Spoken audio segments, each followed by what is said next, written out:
கர்நாடகாவில் சில அணைகள் கட்ட ஆரம்பித்ததை பற்றியும் இதே அவையில் 1969 ஒரு விவாதம் நடந்திருக்கு. அப்போது நீர்வளத்துறை அமைச்சராக இருந்தது யார்? அப்போ அணை கட்ட விட்டது ஏன்னு கேட்டு அந்த மாதிரி சீப் பாலிடிக்ஸ்லாம் நான் பண்ண விரும்பலை.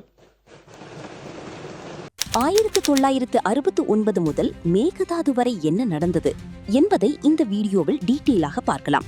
அந்த காலகட்டத்தில் காவிரியின் முக்கியமான துணை நதிகளான ஹேமாவதி, கபினி, ஹாரங்கி உள்ளிட்ட ஆறுகளில் அணை திட்டங்கள் முன்னெடுக்கப்பட்டன. இந்த அணைகளில் தண்ணீரை தேக்குவது கீழ்ப்பகுதியில் இருக்கும் தமிழ்நாட்டின் நீர்வரத்தை பாதிக்குமா என்ற கவலை அப்போதே எழுந்தது.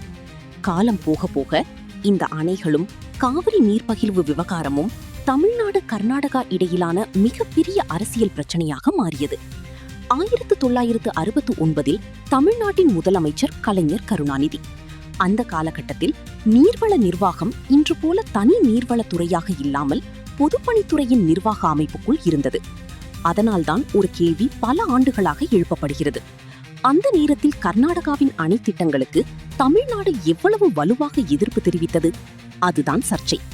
எதிர்க்கட்சிகளின் வாதம், அப்போதே இன்னும் வலுவாக எதிர்த்து அணை திட்டங்களை தடுக்க முயற்சி செய்திருக்க வேண்டாமா? திமுக தரப்பு விளக்கம், தமிழ்நாடு எதிர்ப்பு தெரிவித்தது, மத்திய அரசின் போதுமான ஆதரவு கிடைக்கவில்லை, அதையும் மீறி திட்டங்கள் முன்னெடுக்கப்பட்டன. அப்படின்னா உண்மை என்ன? இந்த விவாதம் 50 ஆண்டுகளுக்கும் மேலாக முடிவுக்கு வரவில்லை. இப்போ விஜய் ஏன் 1969 பேசினார்?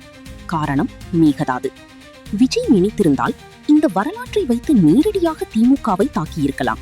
ஆனால் கடந்த காலத்தை வைத்து சீப் பாலிடிக்ஸ் செய்யாமல் இன்றைய மேகதாது பிரச்சனையில்தான் போக்கஸ் இருக்க வேண்டும் என்ற விஜயின் நிலைப்பாடு ரொம்ப தெளிவானது.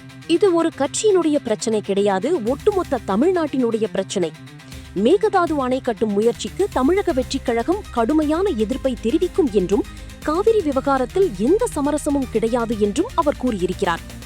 ஏற்கனவே சட்ட போராட்டங்களை முன்னெடுத்து வருகிறோம், இனி இன்னும் வலுவாக களத்தில் இறங்குவோம் என்பதுதான் அவருடைய நிலைப்பாடு. இது ரூட் நியூஸ்.